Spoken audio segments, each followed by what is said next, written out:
నమస్కారం V3 news కు స్వాగతం లక్ష్యం సమాజహితం ముందుగా ముఖ్యాంశాలు పులివెందులలో పలు అభివృద్ధి కార్యక్రమాలు శంకుస్థాపన చేసిన సీఎం వైఎస్ జగన్మోహన్ రెడ్డి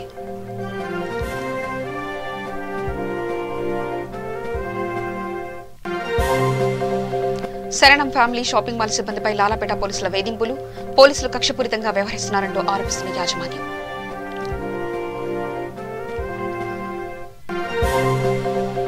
టమాటా రైతులకు గిట్టుబాటు ధర కల్పించాలి తెలుగుదేశం నాయకులు సోమిశెట్టి వెంకటేశ్వర డిమాండ్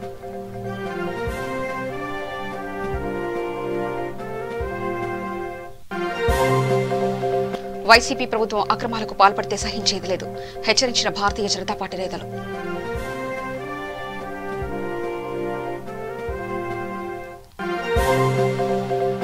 స్నేహలత హత్యను ఖండించిన మాజీ మంత్రి పల్లె రఘునాథ్ రెడ్డి రాష్ట్రంలో దుర్మార్గ పాలన సాగుతుందని విమర్శ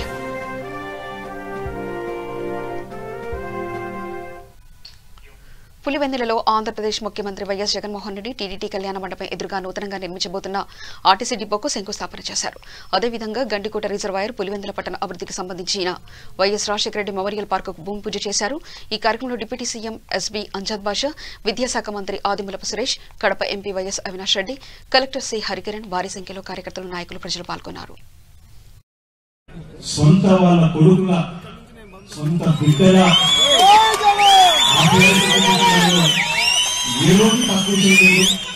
కాబట్టి ఇక్కడ ప్రజలకు ఎంత చేసినా కూడా తక్కువే మరొకసారి చాలా గట్టిగా కూడా చెప్తా ఉన్నాం ఆ మాట చెబుతూ ఈరోజు ఇక్కడ ఇవాళ శంకుస్థాపన చేస్తా ఉన్న ప్రాజెక్టు గండికోట నుండి 40 రోజుల్లో చిత్రావతికి మరియు పైడుపాలెం జలాశయాలకు నింపేందుకు 3,000 కోట్ల రూపాయలతో నూతనంగా లిఫ్ట్ స్కీముల ఏర్పాటుకు ఈరోజు శంకుస్థాపన చేస్తా ఉన్నాం ఈ స్కీముల ద్వారా చిత్రావతి బ్యాలెన్సింగ్ రిజర్వాయర్ కు ఇక్కడ తీసుకొని వచ్చేదాని కోసం ఆర్టీసీ భవనం 34 కోట్ల 20 లక్షల రూపాయలతో ఈ 12 ఎకరాలలో విస్తీర్ణంలో పులివెందులలో నూతన బస్ స్టేషన్ మరియు డిపో కూడా ఇక్కడే ఏర్పాటు చేస్తా ఉన్నామని చెప్పి కూడా సగర్వంగా కూడా ఈ సందర్భంగా తెలియజేస్తా ఉన్నా దీనికి సంబంధించి ఈ డిపోకు సంబంధించిన 3 పనులున్నాయి అందులో ప్రహరీ గోడ నిర్మాణం పనులు ఇప్పటికే జరుగుతా ఉన్నాయి బస్సు డిపోకు సంబంధించి టెండర్ల ప్రక్రియ పూర్తయింది డిసెంబర్ 25వ తేదీన పనులు కూడా ప్రారంభించబడతాయి అని చెప్పి కూడా ఈ సందర్భంగా చెప్తా ఉన్నాను బస్ స్టేషన్ కు సంబంధించి టెండర్ల ప్రక్రియ పూర్తి చేసి మార్చి కల్లా పనులు ఇవి కూడా స్టార్ట్ అయ్యేట్టుగా చేస్తామని చెప్పి కూడా ఈ సందర్భంగా తెలియజేస్తా ఉన్నాను ఇప్పుడు ప్రస్తుతం ఉన్న ఏపీఎస్ ఆర్టీసీ బస్ స్టాండ్ ఏదైతే ఉందో అది ఇప్పటికే పురాతనమైపోయిన బస్ స్టాండ్ అయిపోయింది ఆ బస్ స్టాండ్ లో ఒక మంచి సిటీ హాల్ ను తీసుకొచ్చి బ్రహ్మాండంగా పులివెందుల ప్రజలకు ఇంకా బాగా ఆహ్లాదకరంగా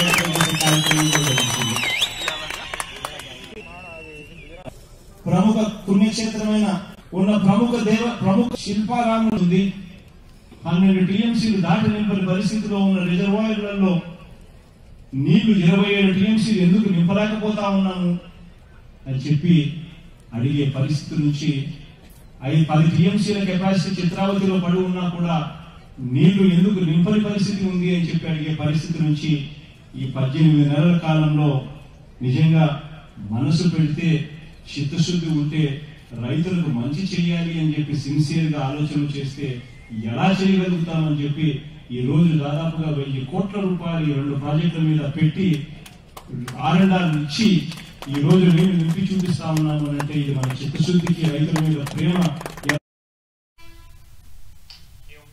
గుంటూరు లాలాపేట వెంకటేశ్వర స్వామి టెంపుల్ రోడ్లో ఉన్న శరణం ఫ్యామిలీ షాపింగ్ మాల్ సిబ్బందిని గత 2 రోజులుగా పోలీసులు వేధింపులకు గురి చేస్తున్నారని షాపింగ్ మాల్ యాజమాన్యం ఆవేదన వ్యక్తం చేస్తుంది ఈ సందర్భంగా వారు మాట్లాడుతూ రోడ్డుపై లౌడ్ స్పీకర్స్ పెట్టామన్న కారణంతో పోలీసులు సిబ్బందిని స్టేషన్కు తీసుకెళ్లి వేధిస్తున్నారని వాపోయారు రోజు కానిస్టేబుల్ వచ్చి తమ షాపింగ్ మాల్లో పనిచేసే కుర్రాళ్లను తీసుకుని వెళ్తున్నారని ఎందుకు అని అడిగితే దుర్భాషలాడుతూ బలవంతంగా ఆటోలో ఎక్కించుకొని తీసుకెళ్లారని తెలిపారు బిజినెస్ టైంలో 2 పోలీసులు వచ్చి హడావిడి చేసి తమ సిబ్బందిని తీసుకుని వెళ్లారని దీంతో షాపులో ఉన్న మిగతా సిబ్బంది భయాందోళనకు గురవుతున్నారని ఆందోళన వ్యక్తం చేశారు ఆ రోడ్లో దాదాపుగా 50 బట్టల దుకాణాలు ఉంటే ఇతర షాపు వాళ్ళని ఏమీ అనకుండా కేవలం తమ కుర్రాళ్లను మాత్రమే తీసుకుని వెళ్తున్నారని తెలిపారు.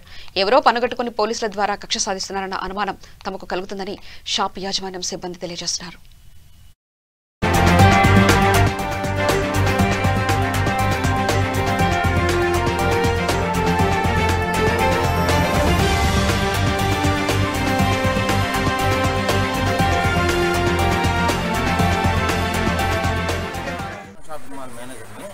మాది పాత బస్ స్టాండ్ నుంచి అంటారు వెంకటేశ్వర గుడి దగ్గర ఉంది. మేము ఈరోజు ముందుకు ఎందుకు వచ్చామంటే నిన్న మా కుర్రోళ్ళు ఇద్దరు పోలీసులు తీసుకెళ్లారు. ఎందుకయ్యా అని పోలీసులను అడిగితే మైకులు పెట్టి బాగా గోలగోలు చేస్తున్నారు, అందుకని చెప్పి తీసుకెళ్దామని చెప్పారు. సరే పంపిండయ్యా అని చెప్పి వాళ్ళ చేత వీళ్ళ చేత అందరి చేత ఫోన్లు చేయించినా సరే మా వాళ్ళ చేత ఏదో టెంట్ సామాన్లు అట్లాంటి సామాన్లు మోపించి మరి సాయంత్రం 7-8కి పంపించారు. సరే ఈసారి మైకులు ఏం పెట్టుకోవద్దని చెప్పి మాకు నోటీసులు కూడా ఇచ్చారండి నిన్న. అందుకని చెప్పి ఈరోజు పొద్దున్న నుంచి అసలు మా వాళ్ళు ఎవరు బయటికి రాలేదు. మైకులు కూడా అసలు తీసేసి లోపల పెట్టేసాం. మా కుర్రోళ్ళు ఏమన్నా పెడతారేమో అని చెప్పి లోపల కూడా పెట్టేసాము. కానీ బయట అన్ని షాపు వాళ్ళు బయట మాది అటు వెంకటేశ్వర గుడి దగ్గర నుంచి మధ్యలో మాది 7వ షాపు, ఇటు మూర్తి ఫ్యాషన్స్ దగ్గర నుంచి మధ్యలో మాది 10వ షాపు.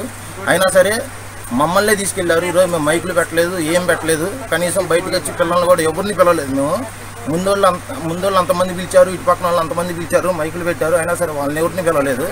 మమ్మల్ని ఒక్కరినే పోలీసులు తీసుకెళ్లారు. ఏందయ్యా అంటే నిన్న మా వాళ్ళని తీసుకెళ్లారంటే ఏదో నిజంగా మా వాళ్ళు తప్పు చేశారేమో అందుకని తీసుకెళ్లారేమో మేము అనుకున్నాము. కానీ ఈ రోజు కూడా అసలు మేము మైకులు పెట్టలేదు, ఏం పెట్టకపోయినా సరే మమ్మల్ని తీసుకెళ్లారంటే ఇదేదో నిజంగా కక్ష మా మీద కక్ష సాధింపు చర్య తప్పితే ఇది నిజంగా మా వాళ్ళు తప్పు చేసింది అయితే కాదు. కావాలంటే ఇక్కడ మాది సీసీ కెమెరాలు ఉన్నాయి, మొత్తం గవర్నమెంట్ వాళ్ళు కూడా మా దాంట్లోనే కనెక్ట్ చేశారు వాళ్ళ సీసీ కెమెరాలు కూడా. కావాలంటే చెక్ చేసుకోండి. మేమైతే అసలు ఈరోజు మైకులు కానీ కనీసం దగ్గరకు వచ్చి పిల్లల్ని పిలవడం కానీ ఎవరిని మేమేం చేయలేదు. కానీ ఇది పండుగ సీజను, మేము అమ్ముకునేది కూడా ఈ సీజన్లోనే మమ్మల్ని ఇంత హరాస్మెంట్ చేస్తే మేము ఇంకెప్పుడు ఎలా బతకాలి? ఇంత కోట్లు పెట్టి ఇంత పెద్ద షాపింగ్ మాల్ పెట్టుకున్నా సరే ఇక్కడ పోలీసులకి రాజకీయ నాయకులకి ఇలా భయపడాల్సి వస్తుంది. మేము ఇట్లాంటిది ఏదన్నా ఉంటే మీరు దగ్గరుండి చూసుకోవాల్సింది పోయి మీరే దగ్గరుండి చేస్తే ఇట్లా పోలీసులు ఇట్లా దగ్గరుండి చేస్తే కనుక మేమేం చేయలేకపోతున్నాము. ఏదైనా ఉంటే డిఎస్పీ గారు ఇలా కలెక్టర్ గారు ఇలా ఏమన్నా చొరవ తీసుకొని కొంచెం మా మీద జాలి కలిపి ఏమన్నా చేస్తారని చెప్పి కోరుకుంటాం. మా ముందు ఒక బండి కూడా ఉండట్లేదు, మొత్తం మేము పార్కింగ్ తీసుకొని ఆ పార్కింగ్లోనే పెట్టించుకుంటున్నాము. మాకు జనవరి నుంచి డిసెంబర్ దాకా అసలు మాకు ఎటువంటి సేల్స్ లేదు. అట్లాంటిది ఈ పండుగ సీజన్ ఒకవేళ మేము రీమోడలింగ్ చేయించి మరి నేను ఈ పండుగ సీజన్ స్టార్ట్ చేసుకుంటే చూడొచ్చు ఎంతమంది కస్టమర్లు ఉన్నారో. ఈ పండుగ సీజన్లో కస్టమర్స్ అయ్యండి, కస్టమర్స్కి ఎంతమంది కస్టమర్లు ఉన్నారంటే చిన్న కస్టమర్లు చిన్న కొట్లకు కూడా ఎంతమంది కస్టమర్లు వస్తారు. మా కనీసం మేము కుర్రలో జీతాలు ఇచ్చుకునే డబ్బులు కూడా మా దగ్గర లేకపోతుంది.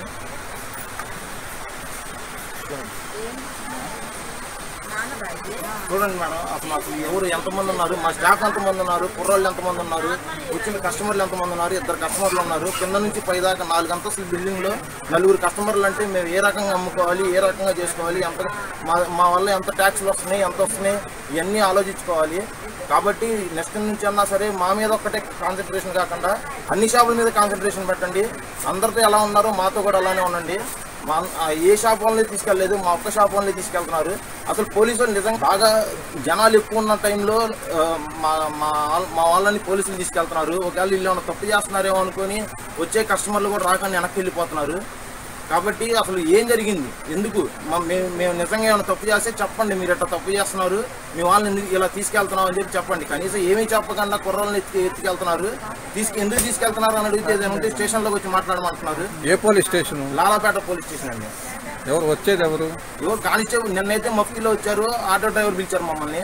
ఏంది ఆటో డ్రైవర్ పిలిచారని చెప్పి అడిగితే అమ్మటి కానిస్టేబుల్ వెనకాల నుంచి వచ్చి తనంతా నా కొడుక లోపలికి ఎక్కురా అన్నాడు. సరే వీళ్ళ చేత ఎందుకు అనిపించుకోవడం చెప్పి లోపలికి తీసుకెళ్తే చాలా మంది చేత మేము ఫోన్లు చేయించాము. ఫోన్లు చేపిస్తే ఎప్పుడో అర్ధరాత్రి 7ంటికి పంపించారు. సాయంత్రం నైట్ మాకు 9ంటికి నోటీస్ ఇచ్చారండి. తీసుకెళ్లేటప్పుడు ఎందుకు తీసుకెళ్లేది మీకు చెప్పలేదు? కనీసం మాకు ఎవరు చెప్పలేదండి. కనీసం మీరు అడగలేదా ఎందుకు తీసుకెళ్తున్నారు సార్ అని? స్టేషన్కి వచ్చి మాట్లాడుకోమన్నారు. మరి వెళ్ళారా మీరు? స్టేషన్కి వెళ్ళామండి. స్టేషన్కి వెళ్తే డిఎస్పీ గారు వస్తారు, డిఎస్పీ గారితో మాట్లాడుకుని అన్నారు. సరే డిఎస్పీ గారు వస్తారని చెప్పి సాయంత్రం 7 దాకా చూసాము. సరే ఇదేదో నిజంగా ఏదో కక్ష సాధింపులే అనుకుని ఏదో ఇన్ఫ్లుయెన్స్ వాడించుకొని మా వాళ్ళని తీసుకొచ్చాము. ఎట్లా పంపించారు? ఏమని చెప్పి పంపించారు? రేపు పొద్దున్న నుంచి ఇట్లాంటిది ఏం చేయడానికి లేదన్నారు. ఏం చేయొద్దన్నారు? అదే మైకులు కానీ లేకపోతే నిజంగా మీరు మైకులు పెట్టారా బయట? టమాటా రైతులు గిట్టుబాటు ధర లేక అల్లాడిపోతున్నారు. కనీసం పెట్టిన పెట్టుబడులు రాక తీవ్రంగా నష్టపోతున్నామని ఆవేదన వ్యక్తం చేస్తున్నారు. ఈ నేపథ్యంలో కర్నూలు పార్లమెంటు తెలుగుదేశం పార్టీ అధ్యక్షులు సోమిశెట్టి వెంకటేశ్వర్లు స్పందిస్తూ టమాటా రైతులను ఆదుకోవాల్సిన బాధ్యత ప్రభుత్వందని అన్నారు. వారికి గిట్టుబాటు ధర కల్పించాలని డిమాండ్ చేశారు. వచ్చింది రైతులము, ఈసారి డబ్బులు బాగా వస్తాయి, మా పిల్లలు చదివించుకోవచ్చు, బట్టలు పట్టవచ్చు, పండుగలు బాగా చేసుకోవచ్చు అని సంతోషపడినారు. వర్షాలు ఒక పక్క ఎక్కువ పడి ఆ రోజు పంట పచ్చి కరువు వచ్చి పంటలు నాశనమై రేట్లు దెబ్బతిన్నారు. ఈరోజు అంతో ఇంతో పండించుకొని పంటలు దగ్గరకు వచ్చి చేతికి వచ్చినాయి. చేతికి వచ్చిన తర్వాత టమోటాలు బజార్లోకి వచ్చి అమ్మనీకి వస్తే రేట్ లేదు. రైతుల దగ్గర ఇవాళ బజార్లో ఎట్లా ఉందంటే పరిస్థితి అయ్యో గోచరంగా ఉంది. అల్లాడిపోతున్నారు రైతులు. ఇవాళ వాళ్ళు రేటు బజార్లో మార్కెట్ తీసి ₹1 కేజీ అని చెప్తున్నారు బజార్లో. 1 కేజీ రూపాయి టమోటాలు అమ్మి కూలీలకు ఎక్కనియాలా? ఇలా ఎరువులు ఏదైతే కూలీలు పెట్టి సేద్యం చేయించుకొని పంట పండించి ఎంతో ఖర్చు పెట్టి అన్ని స్ప్రేలు చేసుకొని ఏది చేసుకొని కష్టపడి పని చేసి అలా మార్కెట్లోకి తెస్తే టమోటా పండు ₹1 కేజీ చెప్తే ఇంతకన్నా దారుణం ఏముంది అడుగుతున్నా ఈ ప్రభుత్వానికి తెలియదు అడుగుతున్నా. ఏదైతే మేము అడుగుతున్నామో ఇవాళ రైతులు గిట్టుబాటు ధర కల్పిస్తానని చెప్పినటువంటి ఈ ముఖ్యమంత్రి గారు ఎక్కడ పోయింది మీ మాట? ఎక్కడ పోయింది మీ బాటలంతా? మీ యొక్క మాటలన్నీ ఎక్కడ పోయినాయి? టమోటా రేటు ఎప్పుడు వస్తే ఎక్కడైతే పత్తికొండకు ఆలూరు ఆదోని ఇదంతా వచ్చినప్పుడు పాదయాత్రకు వచ్చినప్పుడు ముఖ్యమంత్రిగా అప్పుడు అపోజిషన్ లీడర్గా ఉన్నటువంటి జగన్మోహన్ రెడ్డి గారు మీరు ఏం చెప్పారు? నేను జ్యూస్ ఫ్యాక్టరీ పెడతా, అదే కదా స్టాక్ పెట్టుకోదానికి కోల్డ్ స్టోరేజ్ పెడతాను, మిమ్మల్ని అందరినీ కాపాడుతాను, గిట్టుబాటు ధర కల్పిస్తాను, టమోటాకు ఇబ్బంది లేకుండా రైతులు కాపాడే బాధ్యత నేను తీసుకుంటానని చెప్పేసి ప్రామిస్ చేసినావా లేదా? ఇవాళ టమోటాను ఎందుకు కాపాడలేవు రైతులను? ఇవాళ రైతులంతా సర్వనాశనం అయిపోతూ రోడ్డులు పడినారు. కనీసం ప్రాణాలు కూడా ఇవాళ తీసుకునే పరిస్థితి వస్తున్నారంటే ఈ యొక్క దౌర్భాగ్య పరిస్థితి ఈ ప్రభుత్వం కల్పించేది అది అడుగుతున్నా. ఈ ప్రభుత్వాన్ని నిలదీసి అడుగుతున్న ముఖ్యమంత్రి గారు ఇప్పటికైనా మార్కెట్లోకి తెచ్చినటువంటి వాళ్ళ యొక్క టమోటాను మంచి రేట్ ఇచ్చి ఒక రేట్ కల్పించి వాళ్ళకి ఇవాళ బాధ్యత కాపాడే బాధ్యత మీ మీద ఉంది, ఈ ప్రభుత్వానికి ఉంది. మీరు ఖచ్చితంగా దాన్ని యాక్షన్ తీసుకోవాలా. అదేవిధంగా ఇవాళ బజార్లో పోతే రైతు బజార్లో పోతే ₹12-13 కేజీ చెప్తున్నారు రైతు బజార్లో. అదే బజార్ల పక్కన పోతే ₹18 టమోటా పండు చెప్తున్నారు. రైతుకి ఎందుకు ₹1 అడుగుతున్నారు అంటే రైతుల ప్రాణాలతో అంత జలగాట మారుతున్నారు. రైతులంటే అంత ఏళన? రైతులంటే ఈ ప్రభుత్వానికి పట్టదా? రైతులకు ఎంత మీరు ప్రామిస్ చేసే రైతులు కాపాడేది, రైతుల ప్రాణాలు కాపాడుతాము, రైతులకు అన్ని విధాలు సహకరిస్తాము చెప్పినట్టు ఈ ప్రభుత్వము నిద్రపోతా ఉంది అడుగుతున్నా. ఎక్కడున్నావు మార్కెట్ మంత్రి? ఎక్కడున్నారు ఈ మంత్రులు? అయ్యా మంత్రులు మీ బాధ్యత చెయ్యండి అయ్యా, మీ బాధ్యత తిరగండి అయ్యా. టమోటాను రేటు కల్పించి రేటు గిట్టుబాటు కల్పించి రైతులు కాపాడండి అయ్యా. అది కల్పించండి అయ్యా. ప్రజలు కాపాడాలి, రైతులు కాపాడబట్టి చంద్రబాబు తిట్టనిక మాత్రం మొగోళ్ళ మాదిరి అందరూ వస్తారయ్యా రోడ్డు మీదకి. ప్రతి మంత్రి వస్తాడు చంద్రబాబు తిట్టాలంటే ఈజీగా వస్తారు. చంద్రబాబు ఓడిపోయాడు. ఏ దానికి చంద్రబాబు అంటాడు? టమోటాలు అంటే చంద్రబాబు పేరు చెప్తారు. ఇలా చంద్రబాబు ఓడిపోయాడు. 151 సీట్లు మాకు వచ్చింది, 22 పార్లమెంట్ సీట్లు వచ్చినాయి. మాట్లాడితే చెప్తారు. ఈ గర్వం ఉండకూడదు. దయచేసి రైతులు కాపాడండి. ఇప్పటికైనా కళ్ళు తెరచకుంటే ఇదే రైతులు ఇదే ముఖ్యమంత్రి గారికి రేపు రాబో రోజుల్లో జమిని ఎన్నికలు 2022 ఆఖరికల్లా వచ్చి తీర్తాయి. కళ్ళు తెరిపిస్తారు. మీకు ఏ విధంగా బుద్ధి చెప్పాలో చెప్తారు. రైతుల సత్తా ఏమంటో చూపిస్తారు. అందుకే రైతులకు ఎవరైతే తప్పుదావ మోసం చేసి అఘాయిత్యాలు చేసి వాళ్ళ మీద మోసం చేసినటువంటి ప్రభుత్వం మీద ఈ ప్రభుత్వానికి బుద్ధి చెప్పే సమయం రైతులకు అవకాశం వస్తుంది తొందరలో. కర్నూలు జిల్లాలో ఆదోని డివిజన్లో టమోటా పండు విపరీతంగా పంట పండిస్తారు. కానీ రైతులు టమోటా పండినప్పుడు చాలా సంతోషపడినారు. టమోటా బాగా వచ్చింది రైతులము, ఈసారి డబ్బులు బాగా వస్తాయి, మా పిల్లలు చదివించుకోవచ్చు, బట్టలు పట్టవచ్చు, పండుగలు బాగా చేసుకోవచ్చు అని సంతోషపడినారు. వర్షాలు ఒక పక్క ఎక్కువ పడి ఆ రోజు పంట పచ్చి కరువు వచ్చి పంటలు నాశనమై రేట్లు దెబ్బతిన్నారు. ఈరోజు అంతో ఇంతో పండించుకొని పంటలు దగ్గరకు వచ్చి చేతికి వచ్చినాయి. చేతికి వచ్చిన తర్వాత టమోటాలు బజార్లోకి వచ్చి అమ్మనీకి వస్తే రేట్ లేదు. రైతుల దగ్గర ఇవాళ బజార్లో ఎట్లా ఉందంటే పరిస్థితి అయ్యో గోచరంగా ఉంది. అల్లాడిపోతున్నారు రైతులు. ఇవాళ వాళ్ళు రేటు బజార్లో మార్కెట్ తీసి ₹1 కేజీ అని చెప్తున్నారు బజార్లో. 1 కేజీ రూపాయి టమోటాలు అమ్మి కూలీలకు ఎక్కనియాలా? ఇలా ఎరువులు ఏదైతే కూలీలు పెట్టి సేద్యం చేయించుకొని పంట పండించి ఎంతో ఖర్చు పెట్టి అన్ని స్ప్రేలు చేసుకొని ఏది చేసుకొని కష్టపడి పని చేసి అలా మార్కెట్లోకి తెస్తే టమోటా పండు ₹1 కేజీ చెప్తే ఇంతకన్నా దారుణం ఏముంది అడుగుతున్నా ఈ ప్రభుత్వానికి ఈ ప్రభుత్వానికి తెలియదు అడుగుతున్నా. ఏదైతే మేము అడుగుతున్నామో ఇవాళ రైతులు గిట్టుబాటు ధర కల్పిస్తానని చెప్పినటువంటి ఈ ముఖ్యమంత్రి గారు ఎక్కడ పోయింది మీ మాట? ఎక్కడ పోయింది మీ మాటలంతా? మీ యొక్క మాటలన్నీ ఎక్కడ పోయినాయి? టమోటా రేటు ఎప్పుడు వస్తే ఎక్కడైతే పత్తికొండకు ఆలూరు ఆదోని ఇదంతా వచ్చినప్పుడు పాదయాత్రకు వచ్చినప్పుడు కర్నూలు జిల్లా డోన్లో గల బైబిల్ మిషన్ చర్చిలో ఘనంగా క్రిస్మస్ వేడుకలు జరిగాయి. ఈ వేడుకలు బైబిల్ మిషన్ రాయలసీమ డైరెక్టర్ స్థానిక చర్చ్ ఫాదర్ రెవరెండ్ బందెలరాజు ఆధ్వర్యంలో నిర్వహించారు. ఈ సందర్భంగా బందెలరాజు మాట్లాడుతూ యేసు ప్రభు లోకానికి ప్రభు అని తెలియజేశారు. అందరూ యేసు సన్మార్గంలో నడవాలని పేర్కొన్నారు. యేసు ప్రభు అందరి కష్టాలను తన కష్టాలుగా భావించి పరిష్కరిస్తారని తెలిపారు. ముఖ్యంగా చెడు వ్యసనాలకు దూరంగా ఉండాలని బందెలరాజు కోరారు.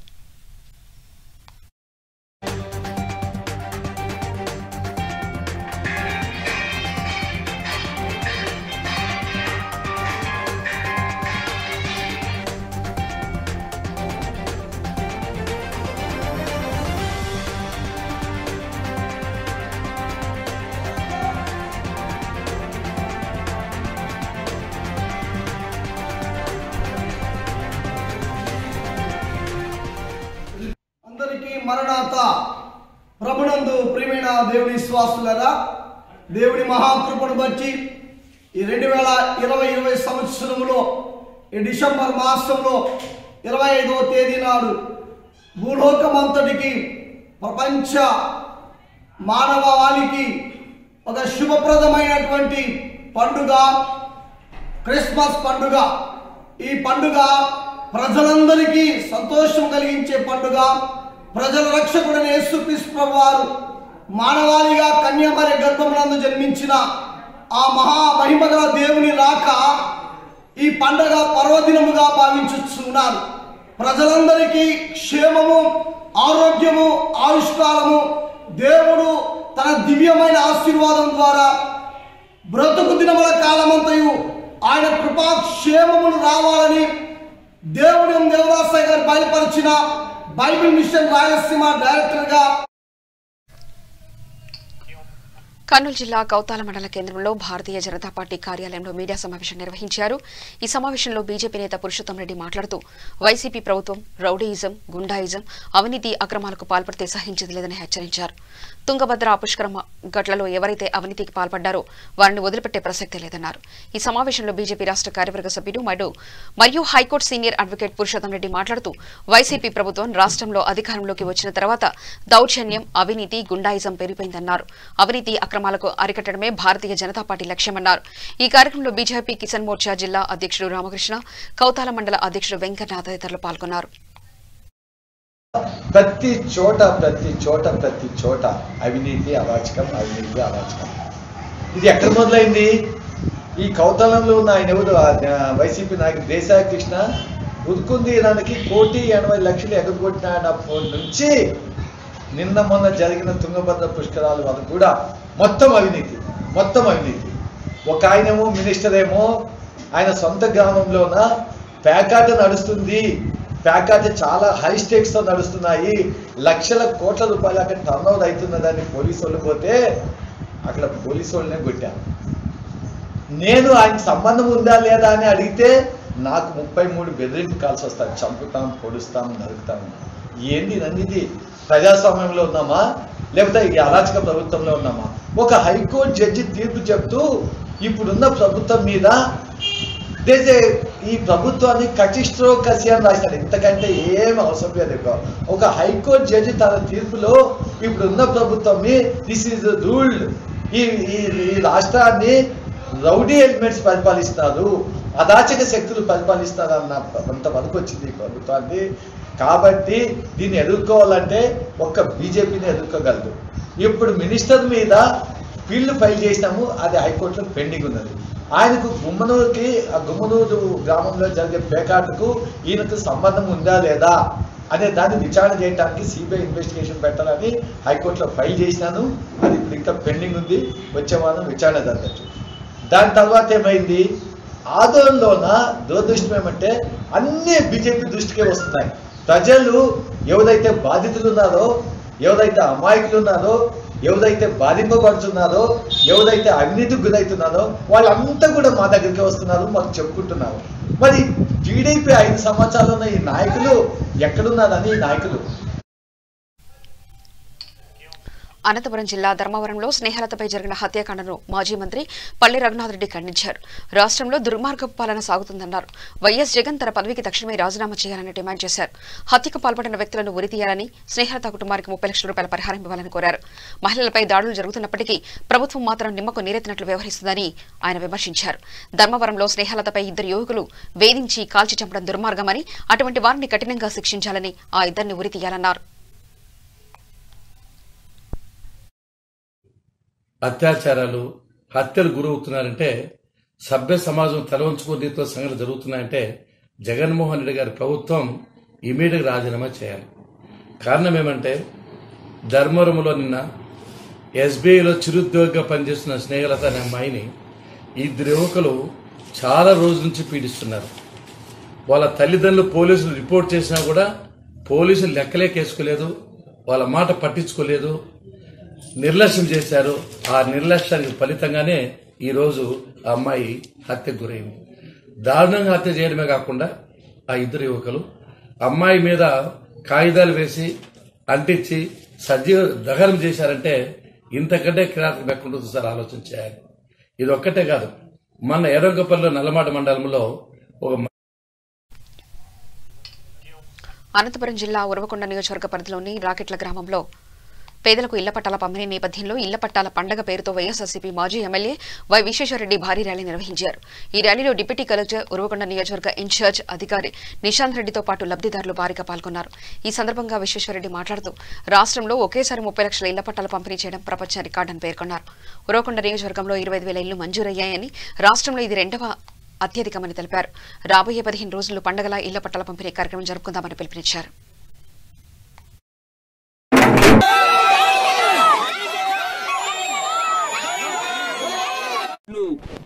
30 లక్షల ఇండ్లంటే చిన్న విషయం కాదు. ప్రపంచంలోనే ఏ ముఖ్యమంత్రి కూడా 30 లక్షల ఇండ్లు పేదవాళ్లకు ఇవ్వాలా. మన రాష్ట్రమే ఈరోజు ఆదర్శంగా నిలిచింది, పేదవాళ్లకు అనుకూలమైన ప్రభుత్వంగా. ఒక్కొక్కరికి 1,80,000 రూపాయలు ఒక్కొక్క ఇంటికి ఇవ్వడం జరుగుతుంది. డబ్బులతో పాటు సామాగ్రి అంతా కలిసి 1,80,000 రూపాయలు వస్తారు. ఇంతకుముందు మీకు తెలుసు, రాజశేఖర రెడ్డి వచ్చే వరకు గ్రామాలన్నీ గుడిసెలే ఉండేటివి. రాజశేఖర రెడ్డి గారు ముఖ్యమంత్రిగా ఉన్నాడు. మన ఒక్క ఊర్లోనే అప్పుడు 600 ఇండ్లు కట్టించినాం. ఆ రోజు రాజశేఖర రెడ్డి గారు ఆధ్వర్యం. తుఫాను వలన తడిసి రంగుమారిన ధాన్యాన్ని కొనుగోలు చేయడం లేదంటూ ఆంధ్రప్రదేశ్ రైతు సంఘం ఆధ్వర్యంలో ఏలూరులోని కలెక్టరేట్ ముందు రైతులు నిరసన వ్యక్తం చేశారు. ధాన్యం కొనుగోలు చేయాలంటూ ఆందోళన చేపట్టారు. జిల్లా జాయింట్ కలెక్టర్ కె వెంకటరమణారెడ్డికి వినతి పత్రం అందజేశారు. రైతుల సమస్యలు పరిష్కరిస్తామని రైతు సంఘం నాయకులకు ఆయన హామీ ఇచ్చారు. ఈ సందర్భంగా ఆంధ్రప్రదేశ్ రైతు సంఘం జిల్లా కార్యదర్శి కె శ్రీనివాస్ మాట్లాడుతూ ఏలూరు, దెందులూరు, పెద్దపాడు మండలాల్లో భారీ వర్షాలు, తుఫానుకు తడిసిన ధాన్యం ముక్క అవడంతో కొనుగోలు కేంద్రాల్లో కొనుగోలు చేయడం లేదన్నారు. కొనుగోలు పరిమితి పెంచాలన్నారు. ధాన్యం అమ్మిన రైతులకు బకాయిలు చెల్లించాలని కోరారు. ఈ కార్యక్రమంలో భైరెడ్డి లక్ష్మణరావు, పుట్టి సాంబశివశంకర్రావు, గుబ్బల సత్యనారాయణ, టి నారాయణ తదితరులు పాల్గొన్నారు.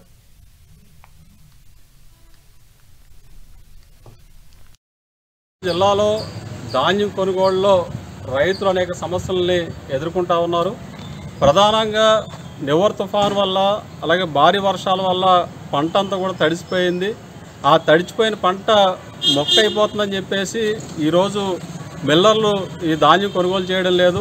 అంటే ప్రధానంగా ప్రభుత్వ కొనుగోలు కేంద్రాల్లో ఈ తడిసిన ధాన్యాన్ని కొనుగోలు చేయకపోవడం వల్ల రైతులు ఇబ్బంది పడుతున్న పరిస్థితి ఉన్నది. మరి మిల్లర్ల దగ్గరికి వెళ్తేనేమో ఈ ధాన్యం మా దగ్గర నుంచి ప్రభుత్వం వారు ఎఫ్సిఐ కానీ లేదా సివిల్ సప్లై కానీ మా దగ్గర ఈ ధాన్యాన్ని తీసుకోవడం లేదు, పూర్తి నాణ్యత ఉంటేనే కానీ మేము తీసుకుంటామని చెప్పేసి వాళ్ళు చెప్తా ఉన్నారు. కాబట్టి ఈ రకమైన ధాన్యాన్ని ప్రభుత్వం తీసుకోవడం లేదు. కాబట్టి మేము రైతుల దగ్గర ఈ ధాన్యం మిల్లింగ్ చేయలేమని చెప్పేసి మిల్లర్లు చెప్పడం జరుగుతూ ఉంది. మరి ప్రభుత్వం అయితే తడిచిన రంగు మారిన ధాన్యాన్ని మేము రైతుల దగ్గర నుంచి కొంటామని చెప్పేసి మాటలు అయితే చెప్తా ఉన్నారు. మరి ఆచరణలో మాత్రం ఆ రకంగా కొనే పరిస్థితి కనబడట్లేదు. దీంతో రైతులు కళ్ళాల్లోనే ధాన్యం ఉండిపోయి ఏం చేయాలో కూడా అర్థం కాక ఇబ్బంది పడుతున్న పరిస్థితి. ఎందుకంటే వేలకు వేల రూపాయలు పెట్టుబడి పెట్టి ఈరోజు రైతులు తమ పంటలను అమ్ముకోలేక ఇబ్బంది పడుతూ ఉన్నారు. కాబట్టి తడిసిన రంగు మారిన ధాన్యాన్ని వెంటనే కొనుగోలు చేయాలని చెప్పేసి మేము ప్రభుత్వాన్ని అధికారులు విజ్ఞప్తి చేస్తా ఉన్నాం. మహిళలపై జరుగుతున్న వరుస దాడులకు నిరసనగా గుంటూరు జిల్లా బాపట్లలోని పాత బస్టాండ్ వద్ద గల ఎన్టీఆర్ విగ్రహం నుంచి డాక్టర్ బిఆర్ అంబేద్కర్ విగ్రహం వరకు కాగడాలతో నిరసన ర్యాలీ నిర్వహించారు. ఈ కార్యక్రమంలో తెలుగుదేశం పార్టీ నాయకులు, రాష్ట్ర కార్యనిర్వాహక కార్యదర్శి తాతా జయప్రకాష్ నారాయణ, రాష్ట్ర కార్యదర్శి సలగల రాజశేఖర్ బాబు పాల్గొన్నారు. ఈ సందర్భంగా వారు మాట్లాడుతూ రాష్ట్రంలో దళితులు, మహిళలపై అత్యాచారాలు, అరాచకాలు పెరిగిపోతున్నాయని, అనంతపురంకి చెందిన స్నేహలత తల్లి పోలీసులకు ఫిర్యాదు చేసినా పోలీసులు కానీ రాష్ట్ర ప్రభుత్వం కానీ పట్టించుకునే పరిస్థితుల్లో ఉందని దుయ్యబట్టారు. ప్రభుత్వాలు శాశ్వతం కాదని, ప్రజల రక్షణ ప్రభుత్వానికి పట్టట్లేదని ఆగ్రహం వ్యక్తం చేశారు. ఈ కార్యక్రమంలో బాపట్ల పార్లమెంట్ మహిళా అధ్యక్షురాలు చందోలు పృథ్వీలత, ప్రధాన కార్యదర్శి పల్లం సరోజిని, బాపట్ల పార్లమెంట్ టీఎన్ఎస్ఎఫ్ అధ్యక్షులు మొవ్వా శరత్ బాబు, తెలుగుదేశం పార్టీ నాయకులు, కార్యకర్తలు భారీగా పాల్గొన్నారు. తోడుగా ఉంటుంది. మీకు జరుగుతున్న అన్యాయాలను ప్రశ్నిస్తానికి తెలుగుదేశం ప్రభుత్వం ఎల్లప్పుడూ ఉంటుంది. ఒకసారి దిశ చట్టాన్ని తీసుకొచ్చి అది ఏ విధంగా అమలు చేయకుండా ప్రజలేని దానిగా మాకు ఈ దుర్పరిస్థితిని కల్పించిన ఈ యొక్క ప్రభుత్వాన్ని మరి మేము ఖండిస్తున్నాము. వీలైనంత వరకు ఈ జగన్మోహన్ రెడ్డి గారు ఆడవాళ్ళ మీద జరుగుతున్న ఈ అత్యాచారాలన్నిటికీ మరి సమాధానం చెప్పాలని చెప్పేసి మేము భావిస్తున్నాం. వీటన్నిటి విషయంలో మరి ప్రభుత్వం. కడప జిల్లా బైనపల్లె మెట్ల రహదారిలో రోడ్డు ప్రమాదం జరిగింది. ఆర్టీసీ బస్సు ఆటోని ఢీకొని బాలుడు మృతి చెందాడు. కర్నూలు జిల్లా గొడిగానూరు గ్రామానికి చెందిన చింతన అనిల్ కుమార్ కుటుంబంతో దువ్వూరు గ్రామానికి వెళ్తుండగా ఆర్టీసీ బస్సు సడన్ బ్రేక్ వేయడంతో ఆటో ఢీకొట్టింది. ఆటోలో ప్రయాణిస్తున్న దిలీప్ అనే విద్యార్థి అకస్మాత్తుగా అక్కడికక్కడే మృతి చెందాడు. మిగతా వారి పరిస్థితి చాలా విషమంగా ఉంది. విషయం తెలుసుకున్న వెంటనే స్థానిక police station SI Kulayappa, police సిబ్బంది సంఘటనా స్థలానికి చేరుకుని కేసు నమోదు చేసి దర్యాప్తు చేపట్టారు.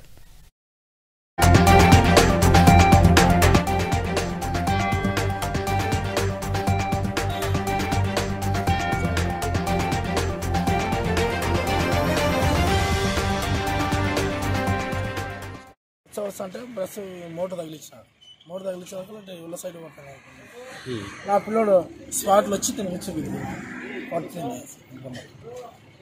తప్పు ఎవరిదంట? తప్పు బస్సు ఉంది. వెనకేది కొట్టినాడు బా, వెనుకమల కొట్టినాడు, తిప్పినాడు, ఫుల్ కటింగ్ చేసినా వీళ్ళ తగిలింది. బస్సుతో నువ్వు క్రాస్ చేసినావు, బస్సుతో నువ్వు క్రాస్ చేసినావు.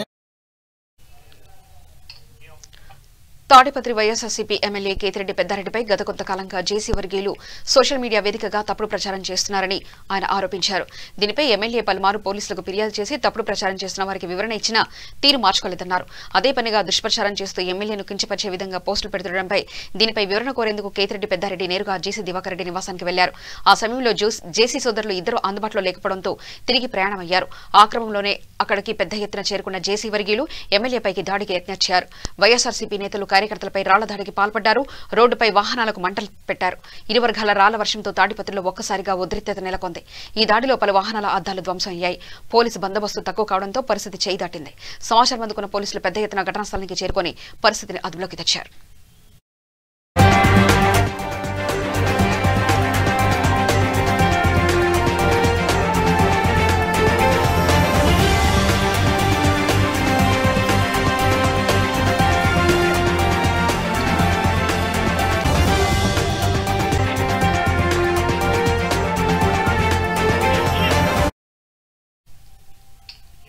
ప్రధాన అంశాలు మరోసారి చూద్దాం. పులివెందులలో పలు అభివృద్ధి కార్యక్రమాలు శంకుస్థాపన చేసిన సీఎం వైఎస్ జగన్మోహన్ రెడ్డి.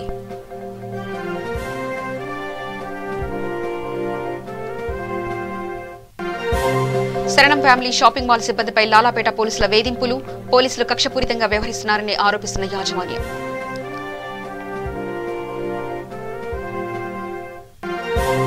టమాటా రైతులకు గిట్టుబాటు ధర కల్పించాలి, తెలుగుదేశం నాయకులు సోమిశెట్టి వెంకటేశ్వరరావు డిమాండ్.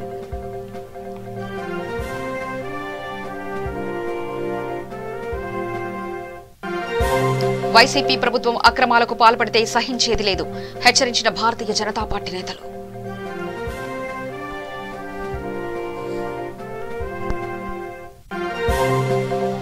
స్నేహలత హత్యను ఖండించిన మాజీ మంత్రి పల్లె రఘునాథ్ రెడ్డి, రాష్ట్రంలో దుర్మార్గ పాలన సాగుతుందంటూ విమర్శ.